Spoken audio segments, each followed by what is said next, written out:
was hard to And figure welcome, out. Stephen. Yeah. Hi, Stephen. Hey, Stephen.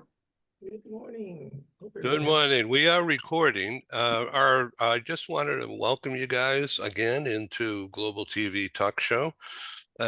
Stephen Howard and Ali Shami are publishing a brand new book this week. Is it this week, right? Yesterday. Yesterday. Wow, I'm behind the Yesterday. Wow, it flies. It arrived on my Kindle yesterday. Very time. good. Thank you. Sure. That's just great. So, Ken, how's your publishing coming? Coming along, just moving through the book. I've got about 85% done now. So we're on the home stretch and just ready to wrap Uh, it up. Oh, that's Excellent. great.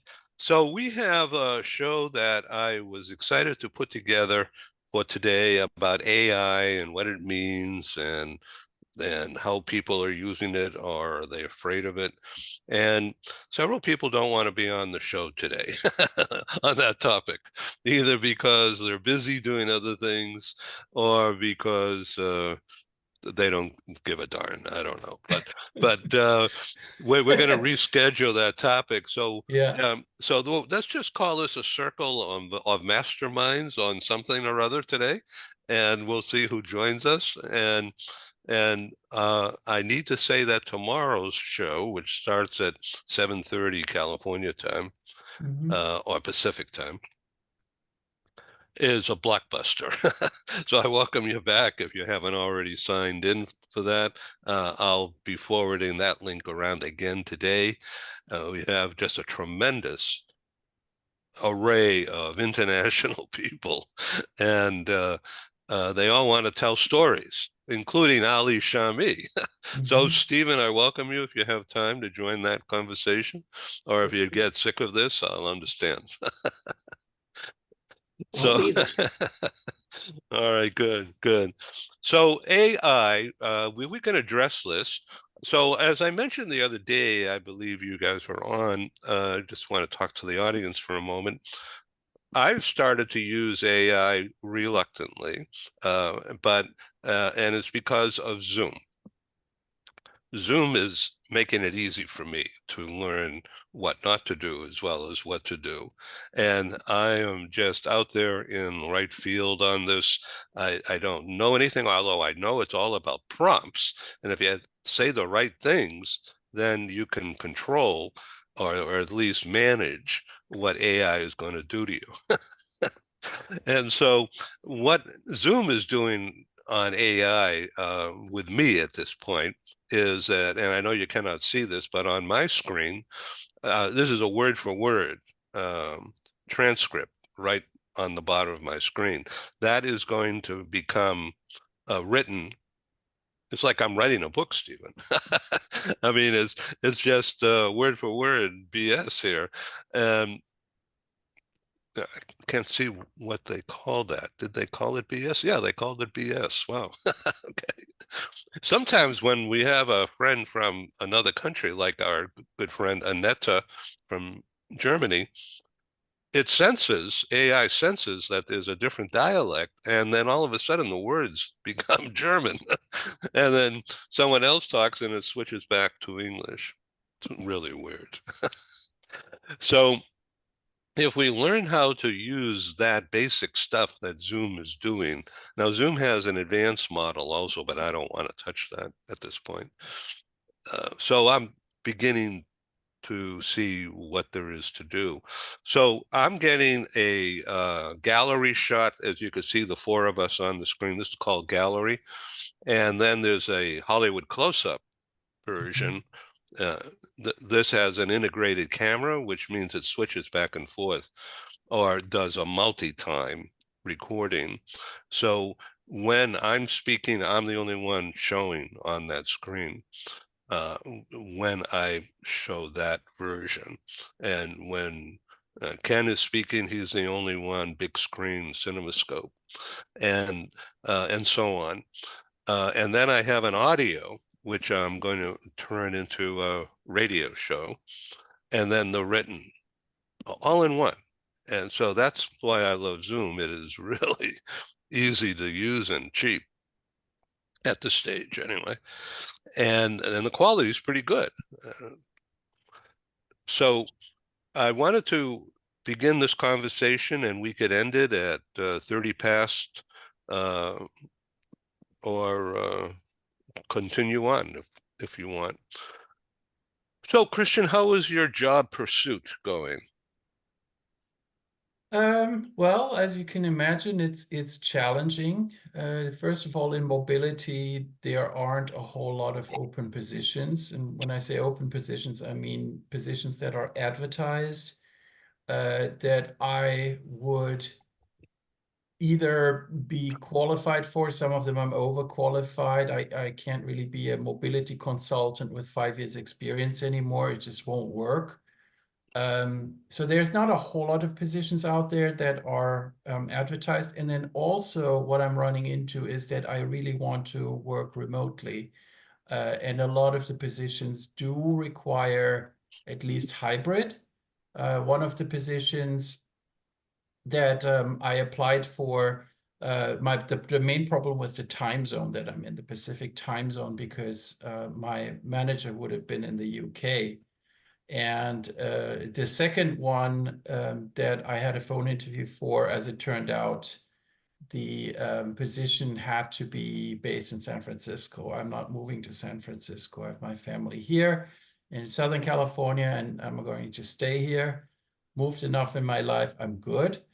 And so there are all kinds of restriction here, but what I'm thinking of doing is more of a freelance contracting kind of thing. And in the meantime, I'm really enjoying meeting people on LinkedIn. Ed, you've been phenomenal. I've made all these connections with people I haven't even seen on the screen yet.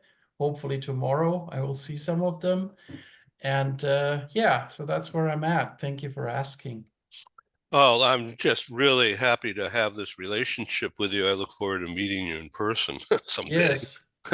I know we talked about doing live meetings, but this is so comfortable for me, and the idea of moving around and travel, never mind the expense, Yeah.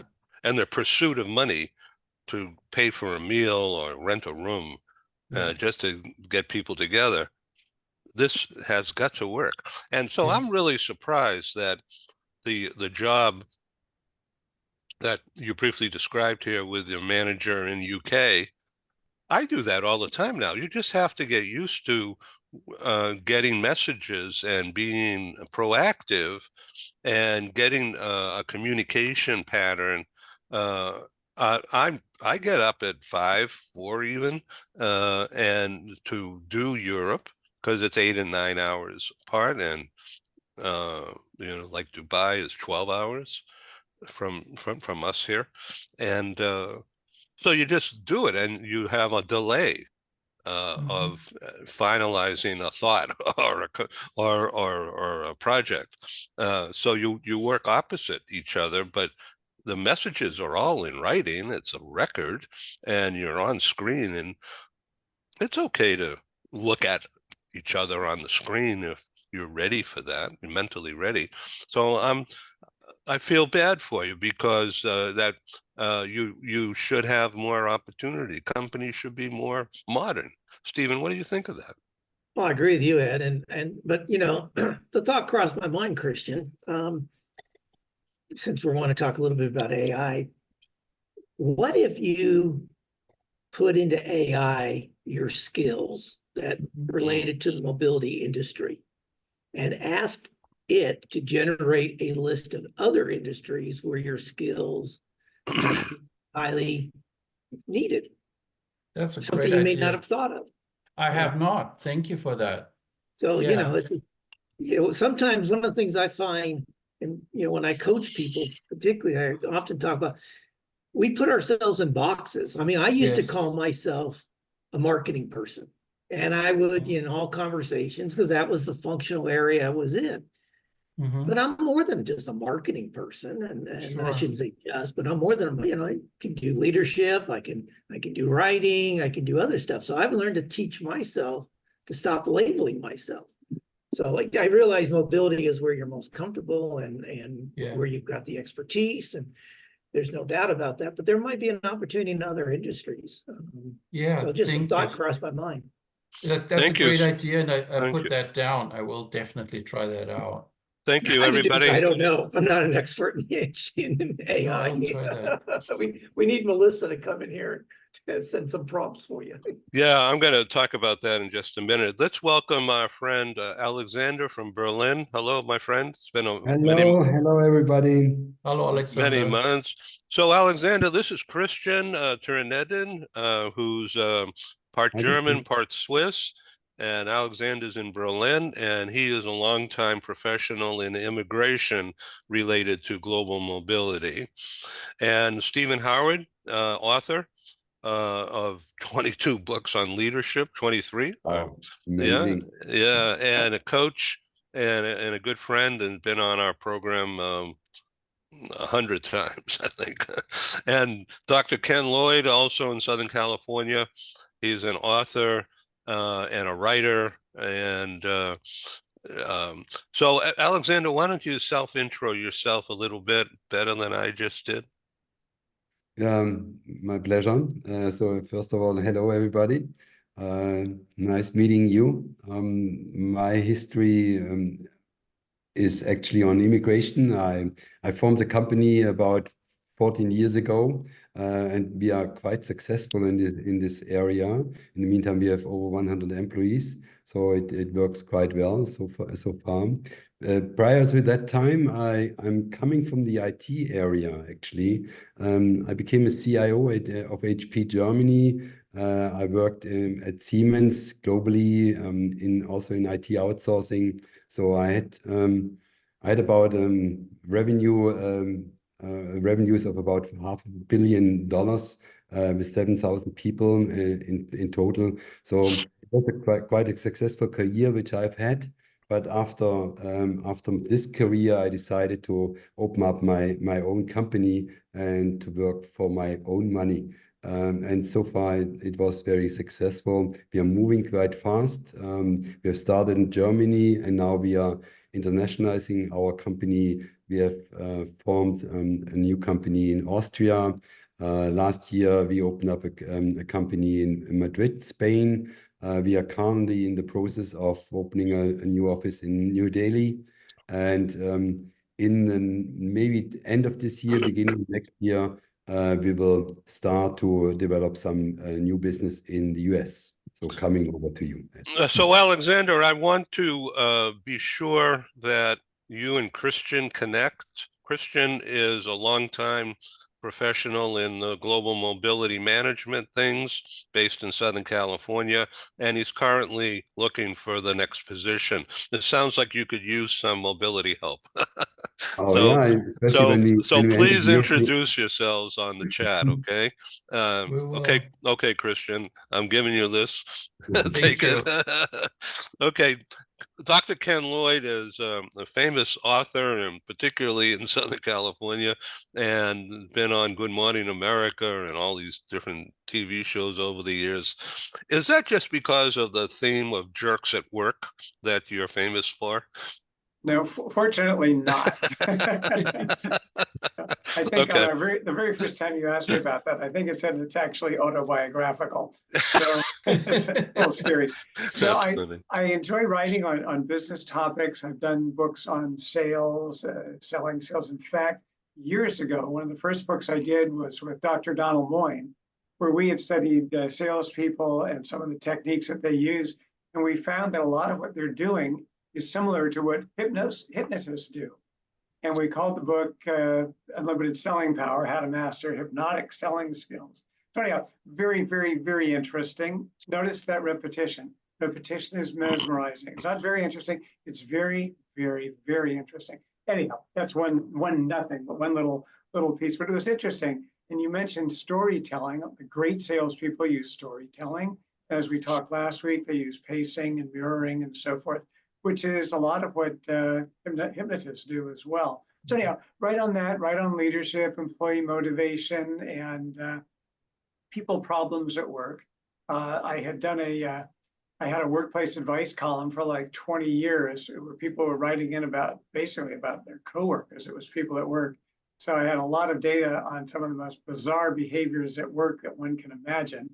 And I realized, gee, there are a lot of jerks out there. We ought to do something about that. I mean, some of the letters, I mean, just one real fast came in from a person. We were engaging in business travel and the company wants to save money and has us sharing rooms, co-ed. What? You know, are you crazy? Are you interested in getting sued? What are you thinking? Yes, it's good to save money, but let's not be quite that ridiculous and arguably outside of the bounds of the law. Letting attorneys make that legal judgment, but that was such a bad idea. But so much of that came in that I got very interested in people problems and problem people, which is the subheading of the Jerks at Work book. Isn't that interesting? Wow. Okay, so Stephen, I have opened up share screen. If you want to show a slide of the front cover of your new book with Ali Shami, or you can just hold it up if you have one handy. Give me a minute. Let me find one. I don't have one open at the moment, but Yeah. let me So if anybody wants to show a slide on something, I have the share screen available, and I've decided to enlarge our scope by doing that and make it really visual. I'm in the business of public relations for 45 years, and I think I grew up doing that, but I can't remember that far back now. But so this show is all about creating images, telling stories. And AI is not really going to be the topic today because our star witness, Melissa, has an emergency situation with her daughter. They were in, unfortunately, a really bad auto accident about 2 months ago, and they both were severely injured. And her daughter broke her back or something like that, and she's having surgery tomorrow. So Melissa needed to be with her daughter today, but she'll be back.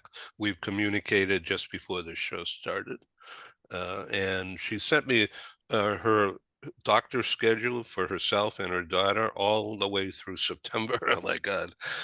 So Melissa is a star in AI and has been since before we all heard of AI.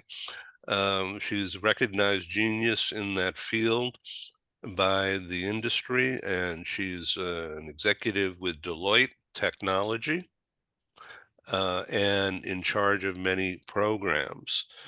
She's also, I'm not at liberty to divulge, but and I won't. So, but she is being offered very important senior positions that will become public someday when she's ready to do that. Recognized genius, and she's been on our show a few times to talk about AI in a very friendly way. By the way, she's also a rock and roll person, and she plays electric guitar, and someday she's going to do that on our show, just to show you her diversity. But she has a world of practical knowledge to share, and she will on this program, but not today. So, Stephen, thanks for showing that book. Why don't you show it again if you want and describe a little bit about the process between you and Ali?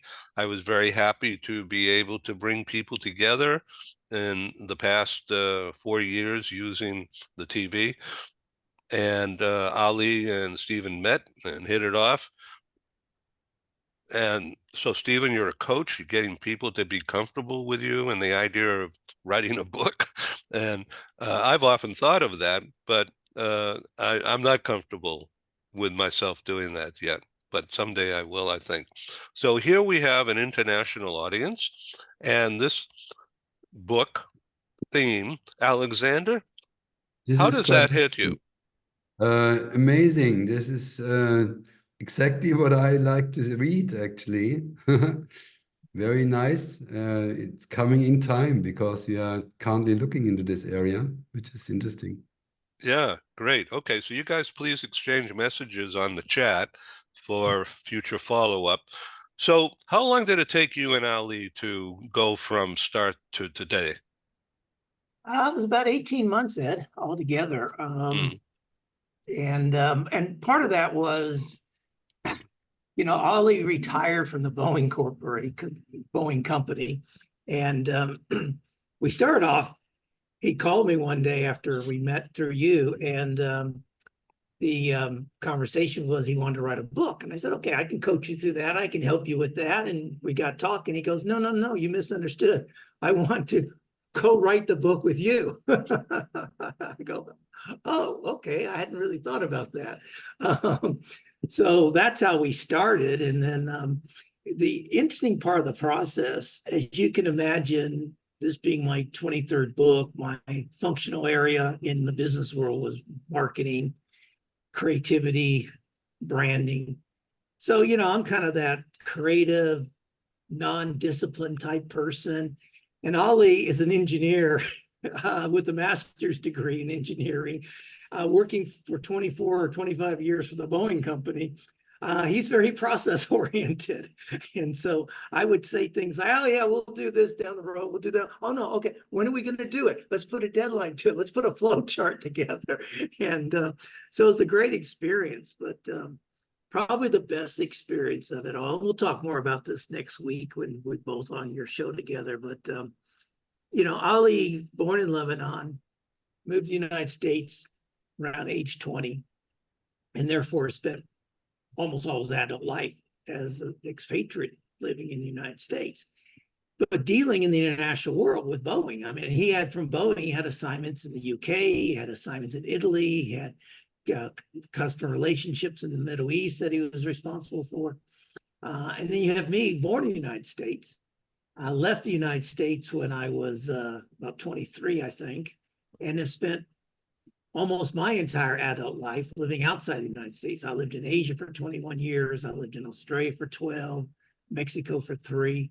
And so we have different perspectives about how the business world operates. Well, actually, we have similar perspectives, but we have different experiences. And it all came together with this book. And the book was actually launched yesterday. So it's available around the world in paperback and Kindle. It's only about 130 pages altogether, I think. So it's not, we didn't try and write a tome. We realized people don't read big, thick books anymore. Sorry, Ken. We all know that now. It's more difficult to get people to read a 200-page book, a 230-page book. Actually, I tried to find it. I didn't find it because the title is different here in Europe. It's called Partnering Successfully with American Firms. Well, that's what it is. Let me show it again. Did I say something differently? Partnering with American firms. I haven't seen the successfully in the title, but okay. Doesn't matter. Okay. But I found it now on Amazon. All right, I'll double check to make sure it's showing up right on Amazon. Thank you for that. Anyway, the book is gone, and we've gotten some very interesting, fabulous feedback. And by the way, Ed, again through you and your networking, our first book review posted on Amazon was by none other than Philip Berry yesterday. Good. Good. Yeah, Philip Berry, a longtime friend and advisor to me, and by the way, a customer. He was for many years global VP, Colgate-Palmolive Corporation, and for many years we've lived all over the world, but he was based in Paris for several years, which is where we first met. He's from New York, but we met in Paris in 1999 when I was organizing a live conference in Paris, my first one. My very first international meeting was in London in 97, and then Paris came in 99. And I was introduced to Philip. At that time, he was worldwide HR VP for Colgate. And he was responsible for 60 countries. Can you imagine? Okay, so he became an advertiser.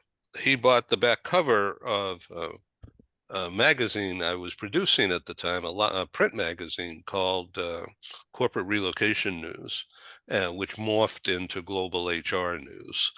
And he had the back cover, Colgate Palmolive toothpaste on that back cover for 5 years. And that was a lot of money to me and at the time, and a great honor.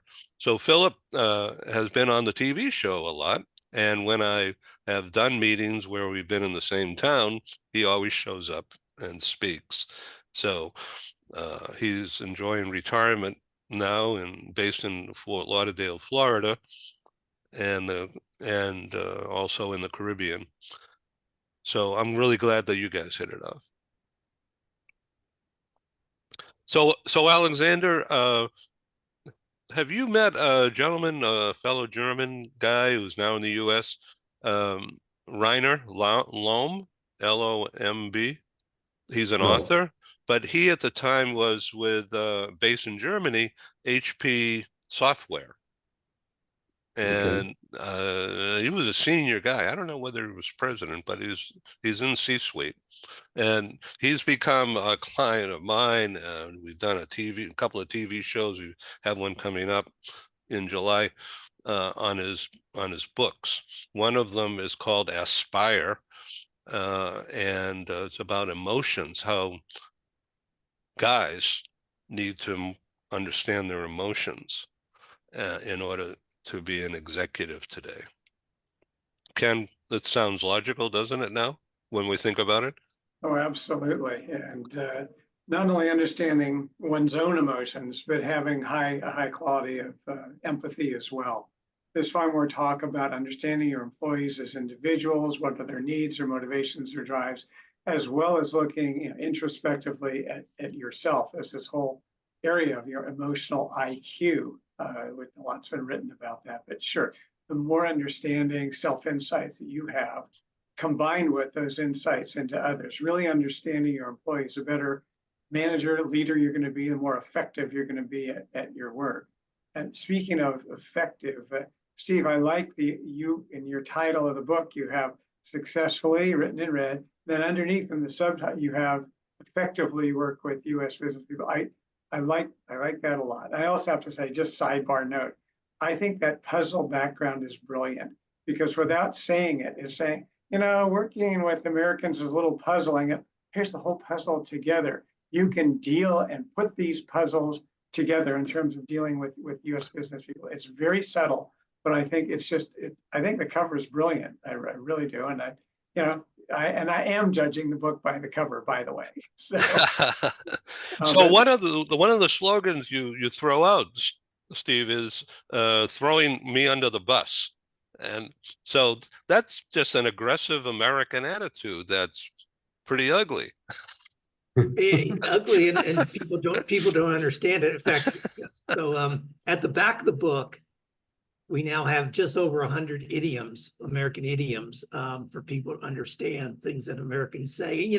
I've been internationally, I've been in so many meetings and presentations over the years where an American will be presenting to Malaysians and he'll say something like, "Oh wow, Ken did a really great job. He hit it out of the park."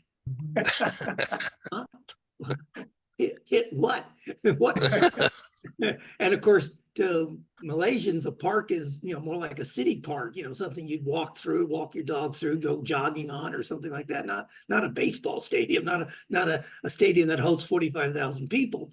So yeah, we put some like I said, about 100 idioms, and we also think we added about like 45 or 50 acronyms too that people don't get. Christian? Yeah, so that's a great point. Sports idioms, as somebody who had to learn English at some point, sports idioms are really difficult. And they're difficult if you don't know the sport, and I still don't understand baseball at all.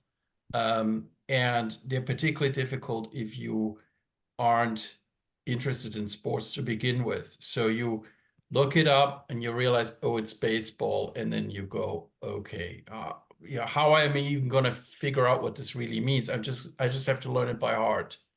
And that's exactly what a learner of English would do over time, pick up these idioms and learn them by heart and then start using them. And I've caught myself using baseball idioms, and I have no idea how that works in baseball. And I probably won't until I die.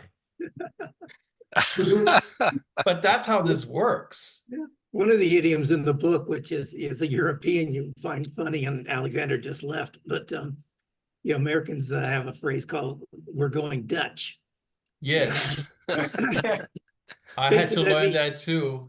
Yeah, we'll split the bill. But for Europeans, they go, why, I thought we're going to lunch. No, we're going Dutch. We're going to lunch. Yeah. We're going to go Dutch. I And they remember go, the day I learned I don't that. want Dutch food. I don't want Dutch food. I want Italian food. So That's funny. I remember the day I learned that. It was here. I was already in the US, and I had lunch with a coworker, and I didn't really know what the etiquette was with a coworker. Who pays? Yeah. Your peers, your equal. It was kind of both of your idea. And then she said, "We're gonna go Dutch," and I said, "What?" And then she realized, okay, he probably doesn't know what I'm talking about. And she explained it, and then I learned it. But that's one of the idioms I don't use. I just don't. So in baseball, I was watching the Padres game last night, which was, they're hot and cold, and yesterday was painful, but day before was wonderful. So the pitcher on the opposing team, Arizona, threw a ball at the batter's head and missed. All right, the guy got out of the way, thankfully. But in European terms, in world football, soccer, if somebody comes up and purposely tackles the opposition guy running around the field, they get a yellow card or a red card or get thrown out because it's dangerous. There's a livelihood, and it's not fair.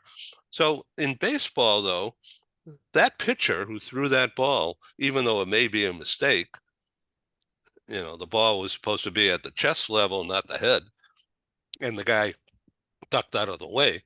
But that is huge, and no penalty on the pitcher, no fine to the owner of the baseball team.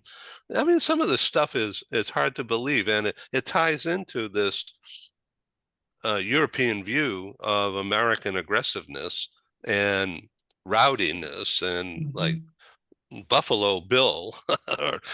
Stephen, what do you think of that? the ends justify the means sometimes. But yeah, no,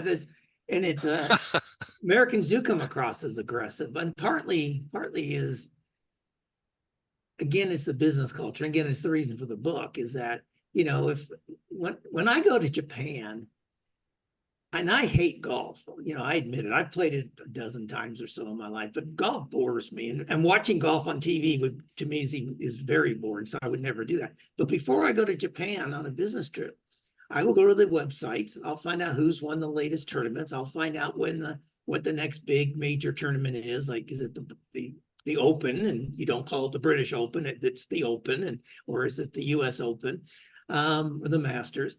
And I'll know enough to go into a conversation in Japanese and ask a question. I'll say, "Hey, Christian, I see Tiger Woods is struggling again with his back. What do you think about that?" And Christian, if he was Japanese, he talked for 6 or 7 minutes about that. And I said, "Wow, that's interesting. So how do you think he'll do when the Open happens in July?" And he'll talk for 5 or 6 minutes. And then we'll get down to business. And so Christian walks away saying, "Wow, Stephen really loves golf." And no, I just love the relationship with my Japanese Christian. And so knowing that, I changed my style. Whereas in America, if I was to talk with Ken, it'd be like, "Hey, how are you? How was your weekend? Hey, let's talk about your book." It's like 45 seconds of meet and greet, and let's get into the business conversation. So being culturally agile and being culturally sensitive is so critical, but also understanding that. So now the reason for the book is the Japanese or the Swiss or the Germans or the Brazilians who read the book will understand why Americans in our philosophy of time is money want to get down to business. And we're not being rude. It's the American business style to have a 20-minute meeting, whereas in Japan, the first 20 minutes of the meeting is talk, socializing, get to know each other. Same thing in Thailand, same thing in Mexico, same thing in Argentina. And this is what drives Americans crazy, but this is what drives international people crazy about dealing with Americans. So did you watch the Celtics game last night? Oh, I did. Yeah, that was pretty exciting. That was a good game. It was a good game. Yeah, really. So, so, so Alexander, do you watch American basketball? No, not at all. My son, he loves that because he was an active basketball player, and I watch these games quite often. So accompanying my son. I personally, I'm a golfer, so I can talk golf How's forever. Tiger Woods doing, Alexander? You guys in the US, you are really funny when it comes to these kind of games because I was invited to a baseball game in Cincinnati, and I got the impression that you don't watch the game itself. You're socializing, on the tribune. You talk to each other. You have I don't know, burgers and stuff like that. You eat, you drink. And then all of a sudden, everybody watches the field and something is happening. I don't know what, but it's really funny, especially when with baseball. And it was one of my most boring times ever because Cincinnati played. I don't know. I've seen six, 7 innings or so. It was 0-0, 0-0, 0-0. It was really boring. And I was hours. it was amazing because, and I was the manager actually because I visited. I joined Siemens at that time. I had about 5,000 people reporting into me, also the guys in Cincinnati, and they invited me to this very important game, which I didn't know so far. And after the 6th or 7th inning, I said to everybody, "Hey guys, we have a meeting tomorrow. How about call the night and let's go home now?" So everybody said, "Oh yeah, Alex, if you think we should go, then we go." So we went home, and then the next morning I came into the office and everybody asked me, "How was the game?" It was the most exciting game in the world. It was a very strange one because they had the overtime 2 times or so. So it was one of the most famous games ever. And I feel sad about the other guys joining me. But I was not so interested in this game actually. So it was a really, really funny thing for me. But you're absolutely right. Intercultural competence is one of the most important things if you work, especially on a global basis. You have to understand also the other people, how they behave, what are their motivators, and you cannot just say Americans are like Americans. I see lots of differences between people from the southern region in comparison to the people from the northern region, also from west to east. There are also big differences from my point of view, at least what I've learned so far. And Alexander, people sometimes, I've used that story so many times in my training programs, and people walk up to me and say, "Aren't you being inauthentic? Aren't you faking it?" And I said, "No, because I'm authentically interested in the relationship." And then I finished the story off by saying, "You know what, when I go to visit my mom, she's 85 years old. And for the first 30 minutes, mom wants to talk about the neighbors, who's going to college of her neighbors, her latest Kanaska game, that they're renovating the pool and her complex, all things that I'm quite frankly not interested at all. But she's my mom. And so I listen. I pay attention to those things. So yeah, I'm interested, authentically interested in my relationship with mother, and I'm authentically interested in the relationship with my Japanese colleagues or clients. So it's not being inauthentic, it's just being agile, being culturally sensitive. That's all. Right? Yeah, that's important, especially when you're doing business globally. Yes. Boy, that's interesting. Great The way conversation, guys. Oh, sorry. No, go ahead. The way I've explained it to people in Switzerland in particular, but also some Germans that I've met here, is it's not inauthentic, it's just different. Don't judge it, just look at it as being different. And Alexander knows that. There's this idea that Americans are all very shallow, very superficial, inauthentic sometimes as well, but definitely shallow and superficial, because they say, hi, how are you, in the, you know, when you check out at the grocery store. I don't really care that much about how you are. But I told people in Switzerland, I prefer that to people telling you, give me the money faster, which I've had happen in Switzerland in the supermarket, or why don't you back faster? There's people behind you, or just nothing. Hey, You Christian, know, here's it's just different. Christian, here's something I used to do. I used to cause trouble at the supermarket. Checkout lady, how you doing? I go, not good. My mom died today. Oh, it's good to hear. Because they're That's not listening to your brutal. responses. They will say something positive. Or try this with people sometimes. I majored in nonverbal communication. You know, I'll say things like, not good. I banged up my car this morning. Oh, that's good. Have a nice day. They don't listen to the response. It's interesting. What a lot of salespeople do, we noticed, is that they'll open up the conversations with questions that automatically generate a yes. The idea is to get the customer, if you will, into a state of agreement. Hey, we're sitting here on this beautiful day. It's so nice to be on Ed's program. Can you believe how clear the pictures are? It's this great transmission. In other words, yes, yes, yes. The theory being a lot of little yeses will lead to a bigger yes. You get them into an agreement mode. Something we noticed, we thought it was interesting. One sidebar in terms of looking at baseball and our fans really watching in the US, I'm always amazed if you put on a game and you look at the people in the seats directly behind home plate, most expensive seats in the house.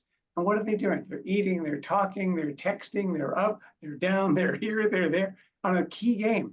But on the other side, if you want to see fans really intensely watching everything in baseball, go to a youth baseball game where the fans have their kids playing.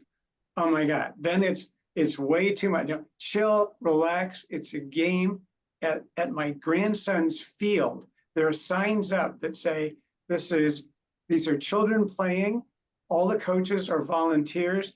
There are no college scouts here today. The kids are 10 years old, and there is no one here from the Dodgers looking for new talent. I mean, you have to relax. Whereas when they go to a Dodger game, they're doing anything but kind of watching it. You know, they're just all over. It's an interesting observation. So you know what? Yesterday and the day before, I watched the Dodgers Yankees on TV, and you know this is talked about as being the forerunner of the World Series.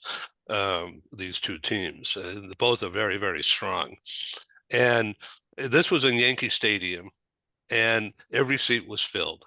Can you imagine? That's like 60,000 people sitting there, and every pitch was watched. And there are guys and I guess gals too in the audience, in the stands, yelling and screaming about this and that. Every pitch. It doesn't happen in a lot of stadiums, but in New York, and with these two teams, at this point in time, everybody paid attention. Yeah, there were a lot of Dodger exciting. fans there. Yeah, a lot of Dodger fans at that game, like thousands of them, including my son and his girlfriend wearing their Dodger paraphernalia, Dodger hat, the whole thing. They're New Yorkers and going back the old Brooklyn Dodger days, I guess. But yeah, a lot of fans there. That was a very special one. They might have some European roots actually in New York. Maybe this is the reason I compare that also. We will have our European Championship starting next week on the 14th of June. Big event in Europe, soccer. The European Soccer Games, one of the biggest games for the world. Soccer game is the biggest one, but the European is the second one. When you watch a soccer game in Germany or in Europe, everybody watches it and nobody talks during that time. When you go to a Super Bowl game or Super Bowl party, everybody talks about whatever. It's a party. Super Bowl is a game. Nobody is noticing it. The TV is running, but everybody talks on totally different things. You never would be able to do that in a European soccer game in Europe. wouldn't Have work you- at all. Have you noticed that he's talking about European soccer game and European series, and the baseball people, the Americans, are talking about the World Series? I've Yes. always found this fascinating. It Right. tells you so much about Americans that this Yeah. is the World Series. And, you know, Alexander and I both go, baseball? What? And That's that true. started, Christian, before there was a team in Canada. So, Yeah. so now at least you call it the North American Series. This goes back to Stephen, what you put in your book. Those idioms, particularly sports idioms, are so great. I can see how they don't make sense. You know, you'll see in business say we really got to build our bench strength. Now, Mhm. that doesn't mean we got to go get new furniture, but to someone who doesn't know the idiom, you think, yeah, what is this? I think it's a great addition to the book. That's And very, it's more, we have more than sports idioms, by the way. We have things like throw people in a bus, nervous Nelly. Yeah. There's I can't even think of it anymore. I kind of put Debbie it through. Downer is a good one, because Debbie if you Downer's don't know in what there. Saturday Night Live is, yeah. Well, we're No really in a context. pickle here. We got to figure this out. It's a piece of cake, you know, there's Mhm. there's Yeah. a bunch of non-sports ones in there as well. Yeah. it's a fantastic. doozy that it has connections to Duesenberg, the car company. I Yeah. didn't know that until about 2 years ago. Yeah. Yeah. Wow. Fascinating stuff. Great feeling. Good vibe here. And now that's not too American, is it? No. Californian. Yeah, that's right. That's right. Okay, well, thank you very much for being on the show, and please get ready for tomorrow. It's really going to be more storytelling, but I love this. Thank you. Thank you. Thanks. Thank you, Thanks Ed. to all of you. Thanks, everyone. Enjoyable. See y'all Have a later. great day. Bye bye. Thanks. Thank you. Bye. Thank you. Bye. Bye.